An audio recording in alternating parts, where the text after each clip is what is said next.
A Course in Miracles, Chapter 11, Section 5. The Dynamics of the Ego. No one can escape from illusions unless he looks at them, for not looking is the way they are protected. There is no need to shrink from illusions, for they cannot be dangerous. We are ready to look more closely at the ego's thought system because, together, we have the lamp that will dispel it, and since you realize you do not want it, you must be ready. Let us be very calm in doing this, for we are merely looking honestly for truth. The dynamics of the ego will be our lesson for a while, but we must look first at this to see beyond it, since you have made it real. We will undo this error quietly together, and then look beyond it to truth. What is healing but the removal of all that stands in the way of knowledge? And how else can one dispel illusions except by looking at them directly without protecting them? Be not afraid, therefore, for what you will be looking at is the source of fear, and you are beginning to learn that fear is not real. You are also learning that its effects can be dispelled merely by denying their reality. The next step is obviously to recognize that what has no effects does not exist. Laws do not operate in a vacuum, and what leads to nothing has not happened. If reality is recognized by its extension, what leads to nothing could not be real.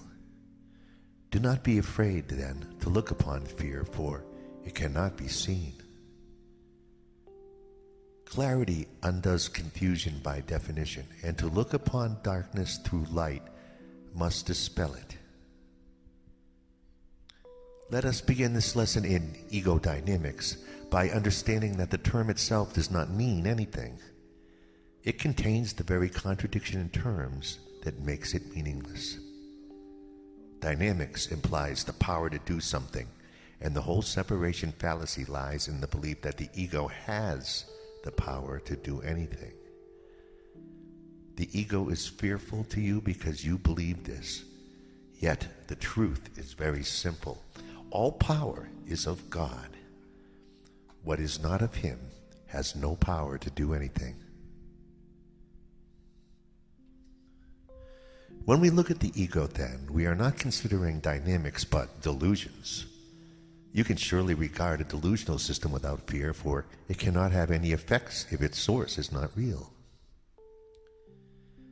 Fear becomes more obviously inappropriate if you recognize the ego's goal, which is so clearly senseless that any effort on its behalf is necessarily expended on nothing. The ego's goal is quite explicitly ego autonomy. From the beginning, then, its purpose is to be separate, sufficient unto itself and independent of any power except its own. That is why it is the symbol of separation.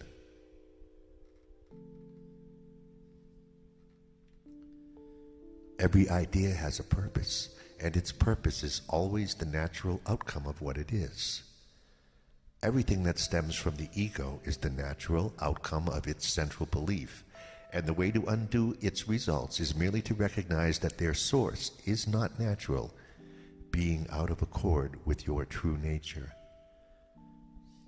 I said before that to will contrary to God is wishful thinking and not real willing. His will is one because the extension of His will cannot be unlike itself.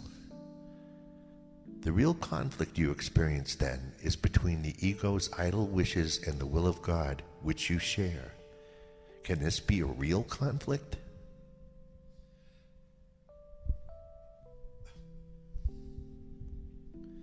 Yours is the independence of creation, not of autonomy.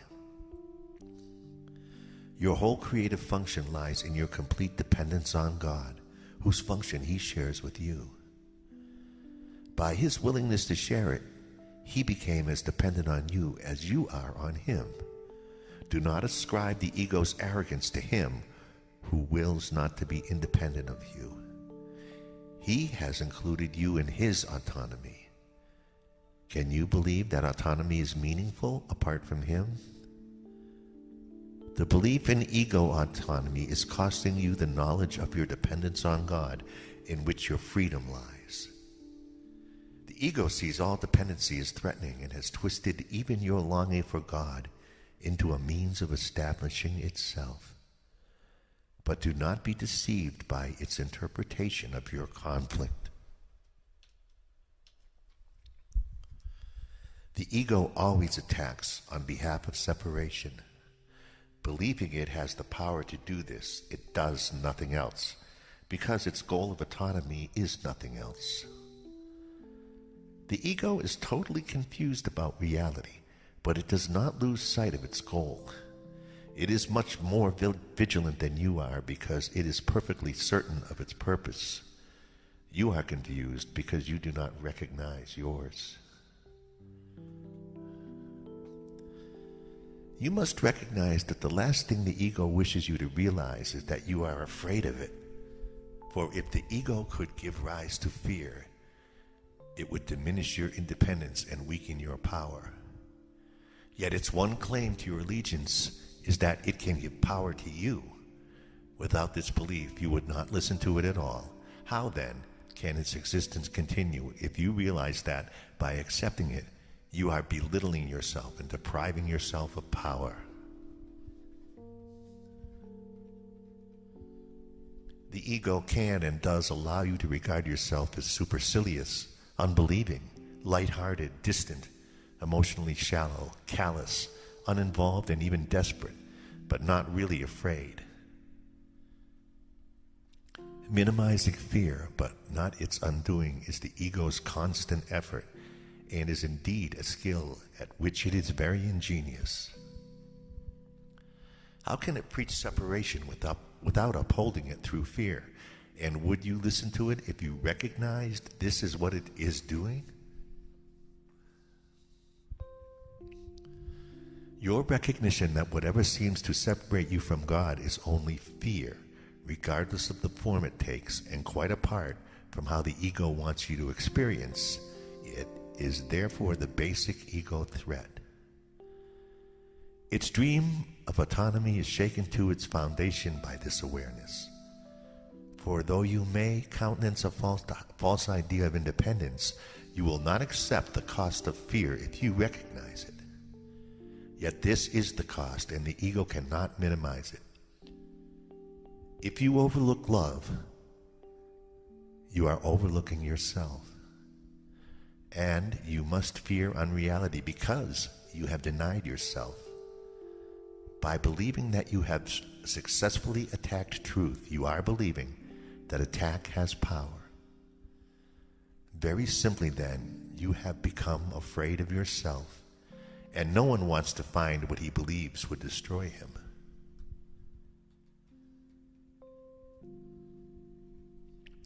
If the ego's goal of autonomy could be accomplished, God's purpose could be defeated, and this is impossible. Only by learning what fear is can you finally learn to distinguish the possible from the impossible and the false from the true. According to the ego's teaching, its goal can be accomplished and God's purpose cannot. According to the Holy Spirit's teaching, only God's purpose can be accomplished, and it is accomplished already.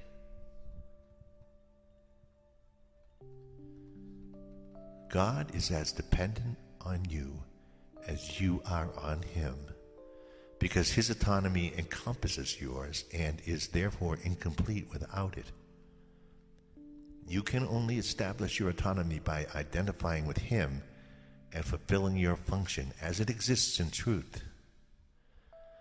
The ego believes that to accomplish its goal is happiness, but it is given you to know that God's function is yours, and happiness cannot be found apart from your joint will. Recognize only that the ego's goal, which you have pursued so diligently, has merely brought you fear, and it becomes difficult to maintain that fear as happiness. Upheld by fear, this is what the ego would have you believe. Yet God's Son is not insane and cannot believe it. Let him but recognize it, and he will not accept it. For only the insane would choose fear in place of love, and only the insane could believe that love can be gained by attack. But the same realize that only attack could produce fear, from which the love of God is completely protects them.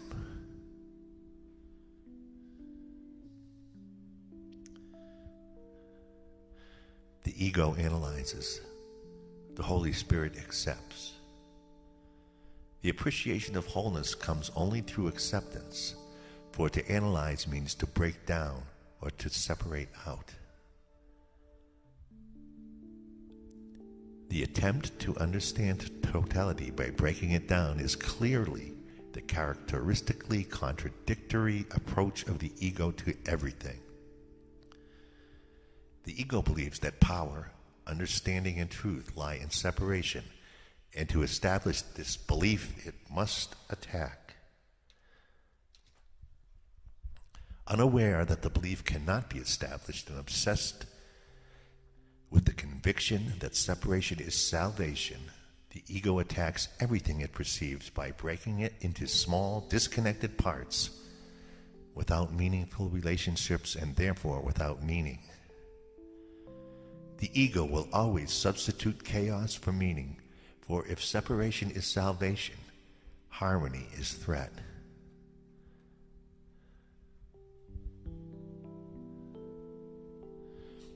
The ego's interpretation of the laws of perception are, and would have to be, the exact opposite of the Holy Spirit's. The ego focuses on error and overlooks truth. It makes real every mistake it perceives, and with characteristically circular reasoning concludes that because of the mistake, consistent truth must be meaningless. The next step then is obvious. If consistent truth is meaningless, inconsistency must be true. Holding error clearly in mind and protecting what it has made real, the ego proceeds to the next step in its thought system. Error is real and truth is error. The ego makes no attempt to understand this, and it is clearly not understandable. But the ego does make every attempt to demonstrate it, and this it does constantly. Analyzing to attack, meaning the ego succeeds in overlooking it and is left with a series of fragmented perceptions which it unifies on behalf of itself. This then becomes the universe it perceives, and it is this universe which, in turn, becomes the demonstration of its own reality. Do not underestimate the appeal of the ego's demonstrations to those who would listen.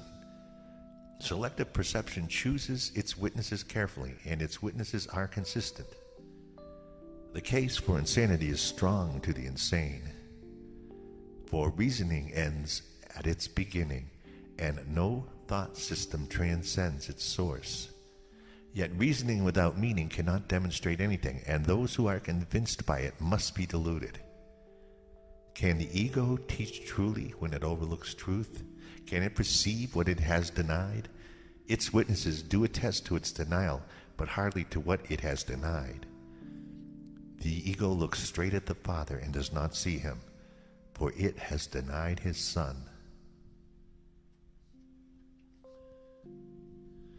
Would you remember the Father? Accept his Son and you will remember him. Nothing can demonstrate that his Son is unworthy, for nothing can prove that a lie is true. What you see of his Son through the eyes of the ego is a demonstration that his Son does not exist. Yet where the Son is, the Father must be. Accept what God does not deny, and it will demonstrate its truth. The witnesses for God stand in his light and behold what he has created. Their silence is the sign that they have beheld God's Son, and in the presence of Christ they need demonstrate nothing, for Christ speaks to them of himself and of his Father. They are silent because Christ speaks to them, and it is his words they speak. Every brother you meet becomes a witness for Christ or for the ego, depending on what you perceive in him. Everyone convinces you of what you want to perceive and of the reality of the kingdom you have chosen for your vigilance. Everything you perceive is a witness to the thought system you want to be true. Every brother has the power to release you if you choose to be free. You cannot accept false witness of him unless you have evoked false witnesses against him.